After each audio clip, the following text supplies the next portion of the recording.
बिस्मिल्लाहिर्रहमानिर्रहीम। अस्सलाम वालेकुम क्लास 9 द मैथ मिशन में मैं आपको वेलकम करती हूँ। उम्मीद है मेरे सब स्टूडेंट्स खैरियत से होंगे। स्टूडेंट्स, आज हम क्लास 9 की बुक एक्सरसाइज नंबर 1.3 के सम नंबर 5 की जानिब चलते हैं। और इससे पहले जो प्रीवियस क्वेश्चंस हैं वो आप जाकर मेरे चैनल में देख सकते हैं, उसकी वीडियो मैं अपलोड कर चुकी हूँ। तो सम नंबर 5 है, The weather in Lahore was unusually warm during the summer of 2024. TV news reported temperature as high as 48 degrees centigrade by using the formula F degree is equal to 9/5 degrees centigrade plus 32. Find the temperature as Fahrenheit scale। ठीक है, तो उसने कहा है कि 2024 यानी कि गर्मियों के दौरान जो है वो लाहौर में गर्मी जो है अनयूजली बहुत ज़्यादा होती है।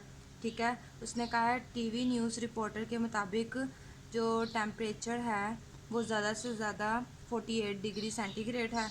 और इस फार्मूले की मदद से by using the formula find the temperature as Fahrenheit, इस फार्मूले की मदद से ये जो उसने हमें सेल्सियस में दिया हुआ है टेम्परेचर, इसको आप फ़ारेनहाइट स्केल में फ़ाइंड करें। ठीक है, तो हम उसने हमें टेम्परेचर दिया हुआ है सेल्सियस में, सी को यहाँ पर वो सेल्सियस डिग्री को शो कर रहा है और आंसर उसने हमसे मांगा है फ़ारेनहाइट स्केल में। ठीक है, तो सेल्सियस में वैल्यू है और आंसर जो है वो हमने फ़ारेनहाइट स्केल में निकालना है। उसके लिए हमने ये फार्मूला जो उसने हमें दिया हुआ है वो पुट करना है।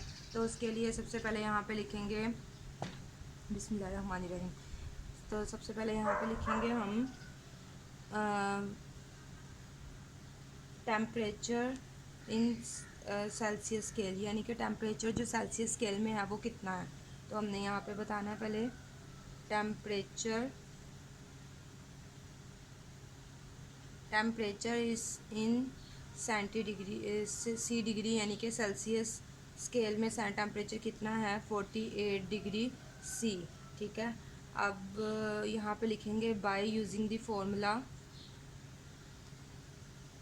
बाय यूजिंग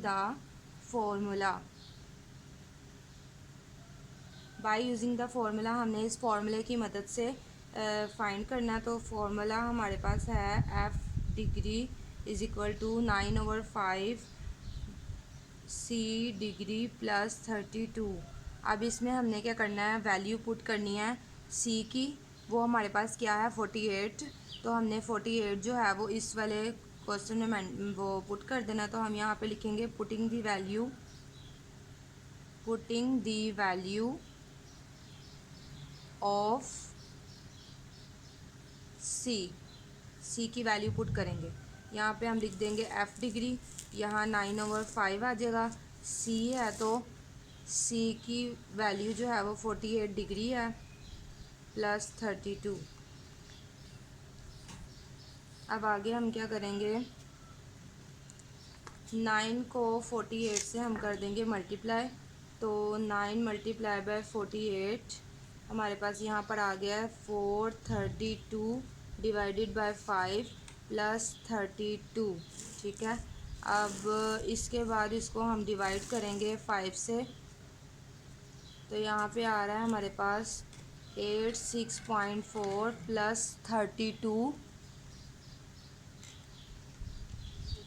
अब यहाँ पे हम लिख देंगे 118.4। ये हमारे पास आंसर आ गया है एफ डिग्री में। तो ये हमारा आंसर है। बिस्मिल्लाहिर्रहमानिर्रहीम। अब चलते हैं अपने सम नंबर 6 की जानिब। तो सम नंबर 6 है, the sum of the ages of the father and son is 72 years. 6 years ago the father's age was 2 times age of the son, what was son's age 6 years ago. ठीक है, उसने इस question में कहा है the सम मतलब किसी चीज़ को प्लस करना, किसी चीज़ का जमा करना, उसका मजमुआ लेना।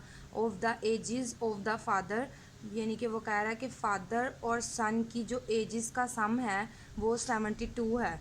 तो अब देखें यहाँ पे उसने फ़ादर की और सन की एज हमें मेंशन नहीं की हुई, सिर्फ उसने इनका सम हमें मेंशन किया हुआ है कि इन दोनों का जो सम है जो प्लस है वो हमारे पास 72 आ रहा है। ठीक है, तो सबसे पहले हम इतनी चीज़ को समझते हैं, इतने स्टेटमेंट को लेके उसके अकॉर्डिंग यहाँ पे क्वेश्चन सॉल्व करते हैं। तो सबसे पहले उसने हमें गिवन क्या दिया हुआ है, वो गिवन कुछ भी नहीं दिया हुआ अभी फ़िलहाल, यानी कि उसने हमें फाइंड करने के लिए दी हुई है। फादर और सन की एज हमें मालूम नहीं है, उसको उसने कहा है कि 72 के इक्वल करें उसका साम लेके, तो उसके लिए हम लेट करेंगे। ठीक है, हमने लेट करना है, तो हमें सन एज नहीं पता, हम यहाँ पे लिखेंगे son's age is equal to, son's की एज जो है वो हम एक्स कंसिडर कर लेते हैं यहाँ पे, और जो फादर्स एज है, फादर्स एज वो हम वाई कंसिडर कर लेते हैं। ठीक है, फादर्स एज हमारे पास आ जाएगी वाई। अब इसके बाद देन हमने क्या करना है, उसने हमारे ये फॉर्मूले वो ऊपर क्वेश्चन के स्टेटमेंट के अकॉर्डिंग हमने इसको सॉल्व करना है। तो हम लिखेंगे according to the condition, according to the given condition, according to the given condition. तो according to the given condition हमने x इन दोनों का सम लेना था ना, x plus y is equal to 72, इन दोनों का सम लेकर उसने कहा ये इक्वल है 72 के, तो हमने इसको 72 के इक्वल लिख दिया और ये हमारे पास इक्वेशन 1 आ गया। ठीक है, सबसे पहले हमने लेट किया है, सन की एज और फादर की एज हमें बिल्कुल नहीं पता, हमने वो लिखी है। सन की एज हमने एक्स कंसीडर कर लिया, फादर की एज हमने वाई कंसीडर कर दिया, और गिवन कंडीशन के अकॉर्डिंग हमने इन दोनों का सम लेकर इसको इक्वल कर दिया 72 के। ये हमारी क्वेश्चन 1 हो गई। इसके बाद हम आगे स्टेटमेंट पढ़ते हैं। तो स्टेटमेंट में आगे लिखा हुआ है 6 ईयर्स अगो, यानी कि 6 साल पहले, द फादर्स एज, बाप की उम्र जो है, was 2 times age of the son, यानी कि हमने यहाँ पे पहले लिखना है 6 साल पहले की उम्र बतानी है कि बाप की उम्र क्या थी। ठीक है, बाप यानी कि 6 साल पहले उसने कहा कि बाप की उम्र से जो सन की एज है ना वो 2 टाइम्स आपने करनी है, तो इसलिए हम यहाँ पे लिखेंगे 6 ईयर्स अगो। सबसे पहले हमने यहाँ पे लिखना है 6 ईयर्स अगो। 6 ईयर्स अगो हम बताएंगे, तो यानी कि 6 साल पहले की बात हो, तो अगर हमने किसी चीज़ के काफ़ी देर पहले की कोई चीज़ पूछ रहा हो तो हम माइनस करते हैं। तो हमने क्या करना है, जो सन्स एज है उसको x माइनस 6 कर देना है, क्योंकि वो 6 साल पहले की पूछ रहा है, तो इसलिए हमने यहाँ पे लिख देना है कि x माइनस 6। और अब यहाँ पे देखें फादर्स एज लिखनी है, तो फादर्स एज में से भी हमने -6 कर देना है। ठीक है, इतना हमारा हो गया कि 6 साल पहले की बात कर रहा है, तो x -6 कर दिया और y -6 कर दिया। अब उसने कहा है कि जो फादर की एज से सन की एज 2 टाइम्स कर दें, तो अब यहाँ पे गिवन कंडीशन यहाँ पे लिख लेते हैं हम, according to the given condition, according to the given condition. ठीक है, according to the given condition अब हमने क्या करना है, हमने यहाँ पे सबसे पहले उसने हमें कहा है कि फादर्स एज, तो हम यहाँ पे फादर्स एज मेंशन कर देते हैं। उसके बाद उसने कहा है 2 टाइम्स सन की एज कर दें, तो सन की एज लिखकर इसको इसका 2 टाइम्स कर देते हैं। ठीक है, अब इसको हाँ, तो हमारे पास y minus 6 is equal to 2 into x minus 6 है। अब इसको थोड़ा सा सॉल्व करते हैं। ये जो 2 है इसका मतलब है ये x माइनस 6 के साथ मल्टीप्लाई हो रहा है, तो 2x ज़ा 2x हो जाएगा, -2 6 ज़ा 12 हो जाएगा। ठीक है, अब हम क्या करते हैं, ये जो y है इसको इधर ले आते हैं और इस 12 को इधर ले जाते हैं, तो ये -6 इधर ही रहेगा, -12 इधर आकर +12 हो जाएगा, और ये जो y है ये इधर पॉजिटिव है, इधर आकर नेगेटिव हो जाएगा। ठीक है, अब इसके बाद देखें minus plus minus sign plus का लगेगा, लेकिन करेंगे हम माइनस, तो इनको माइनस किया तो 6 आ गया, और 2x माइनस वाई। अब इसको ठीक तरह से लिख देते हैं, यहाँ पे लिख देते हैं 2x minus y is equal to 6। ये हमारे पास आ गई है इक्वेशन 2। अब हम अगर अपनी इक्वेशन 1 और इक्वेशन 2 को देखें, तो एक में प्लस वाई है और एक में माइनस वाई है, अगर इसको ऐड करें तो प्लस वाई माइनस वाई से कैंसिल होकर x की वैल्यू इजीली फाइंड हो सकती है। तो उसके लिए हम ऐसे ही करेंगे, हम लिखेंगे adding equation 1 and equation 2। Equation 1 में से हमने इक्वेशन 2 को माइनस कर देना है, तो हमारी जो इक्वेशन 1 है वो ये थी x, एक मिनट, इक्वेशन 1 देखते हैं। क्वेश्चन 1,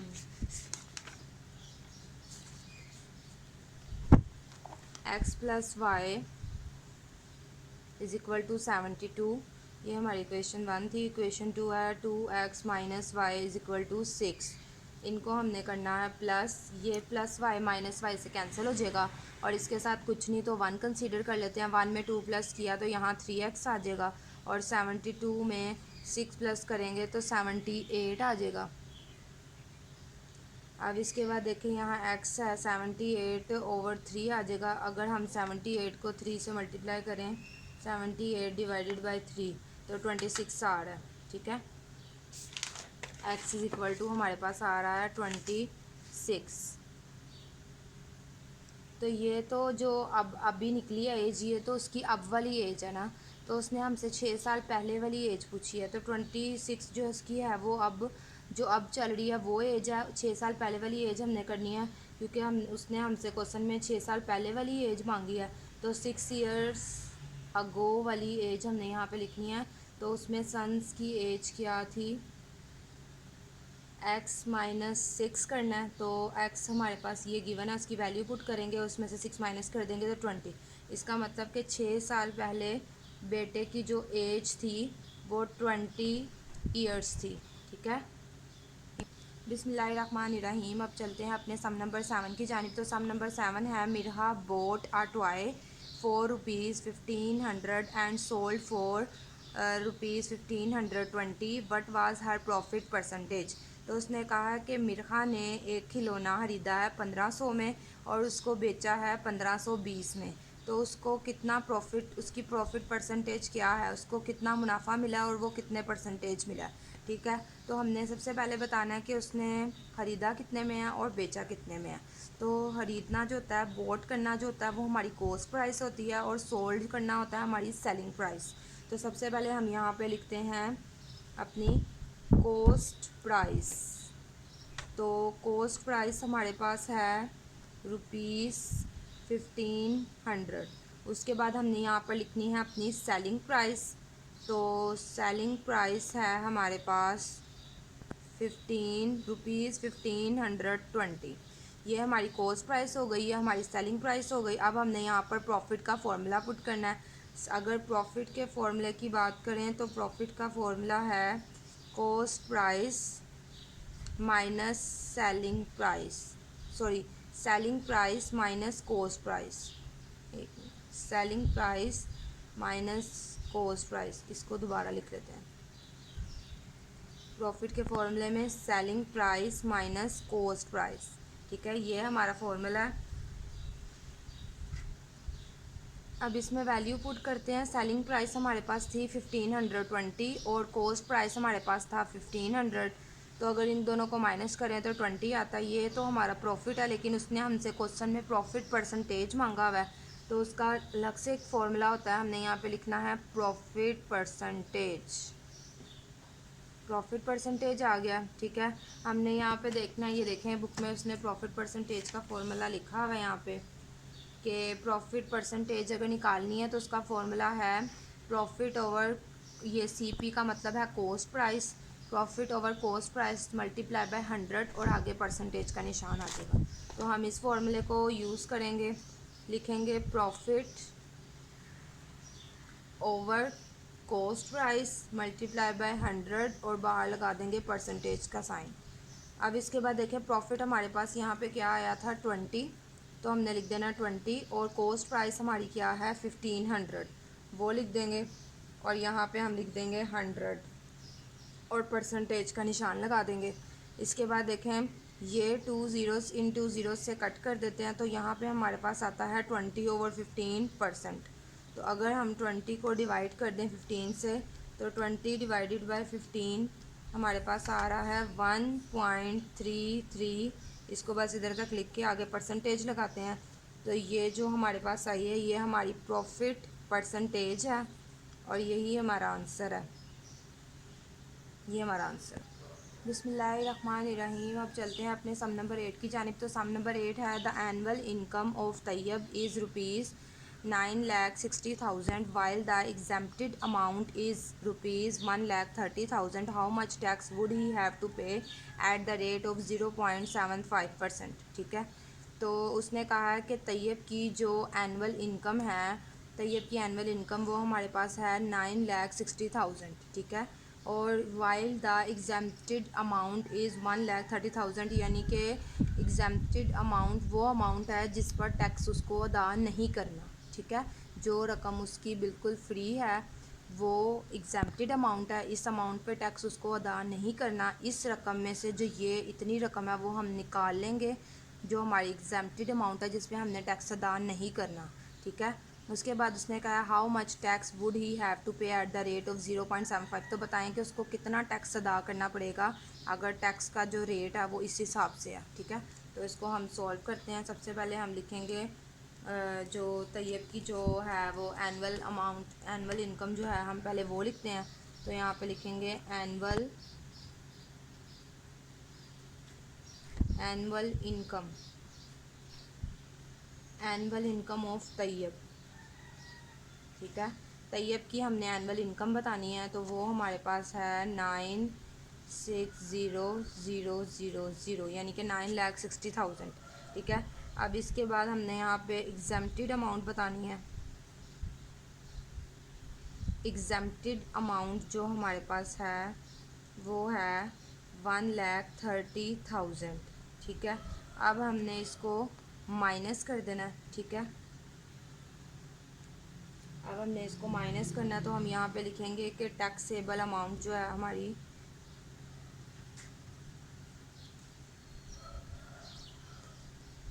ये लिखेंगे हम, और टैक्सेबल अमाउंट निकालेंगे तो ये लिख के इसको माइनस करेंगे। अब यहाँ पे लिखेंगे 9,60,000 को माइनस करना है हमने 1,30,000 से, तो हमारे पास आ रहा है 83,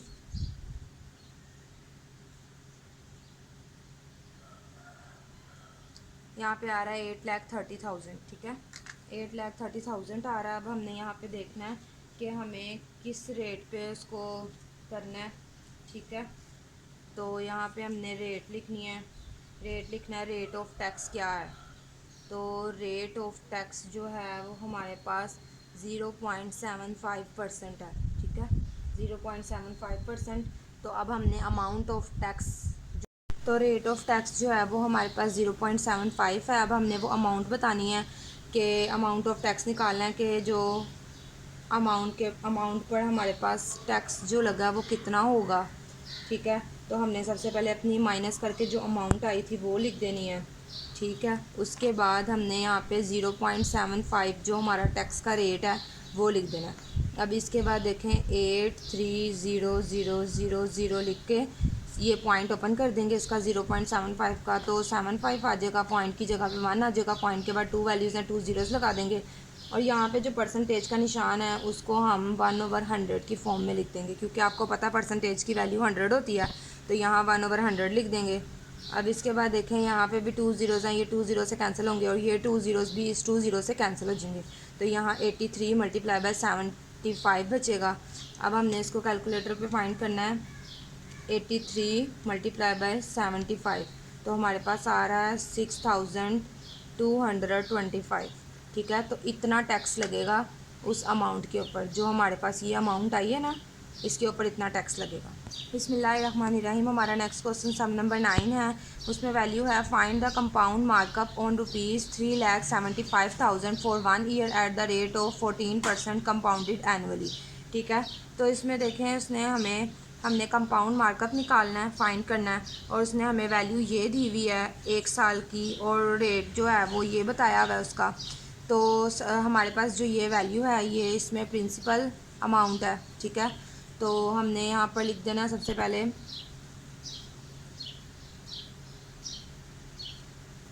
ये हमारी प्रिंसिपल अमाउंट है, तो हमने यहाँ पे लिखना है ₹3, यानी कि 3,75,000। और अब उसने हमें टाइम क्या दिया हुआ है 1 ईयर, तो हम यहाँ पे लिख देते हैं टाइम। टाइम को यहाँ टी से शो करेंगे और प्रिंसिपल को यहाँ पी से। तो टाइम हमारे पास है 1 ईयर का, तो हम यहाँ पे लिख देते हैं 1 और 1 ईयर लिख देते हैं 1 ईयर। और यहाँ पे जो रेट बताया हुआ उसने, वो रेट को हम आर से यहाँ शो करते हैं। रेट है 14%, ठीक है, 14%। अब हमने निकालना है इसका मार्कअप, कंपाउंड मार्कअप निकालना है। तो यहाँ पे हम लिखेंगे मार्कअप। तो मार्कअप निकालने के लिए P multiply by R multiply by T ये लिखते हैं, यानी कि principal amount multiply by rate multiply by time. तो हमने यहाँ पे वैल्यू पुट करनी है। प्रिंसिपल अमाउंट की वैल्यू है 3,75,000 मल्टीप्लाई बाय रेट है 14% और टैक्स है हमारे पास 1, ठीक है, टैक्स हमारे पास 1 है। तो हमने इस वैल्यू को लिख कर उसके बाद 14 है, यहाँ परसेंटेज की वैल्यू ओपन करते हैं तो 100 आ जाएगा, ठीक है। ये 20 इंटू 0 से कैंसिल कर देते हैं, तो यहाँ पे हमारे पास 3750 मल्टीप्लाई बाय 14 आ जाएगा। 14 1 ज़ा 14। तो अब हम इसको करते हैं 3750 मल्टीप्लाई बाय 14, तो हमारे पास आ रहा है 52500, ठीक है। तो ये हमारा आंसर है। स्टूडेंट्स, उम्मीद है कि आपको मेरी ये काविश पसंद आई होगी, और अगर आपको मेरी वीडियो से ज़रा सा भी फ़ायदा हो या मेरी वीडियो आपको पसंद आए तो उसको लाइक करें, सब्सक्राइब करना बिल्कुल भी मत भूलें। आपका सब्सक्राइब करना मेरे लिए दुआओं से कम नहीं है।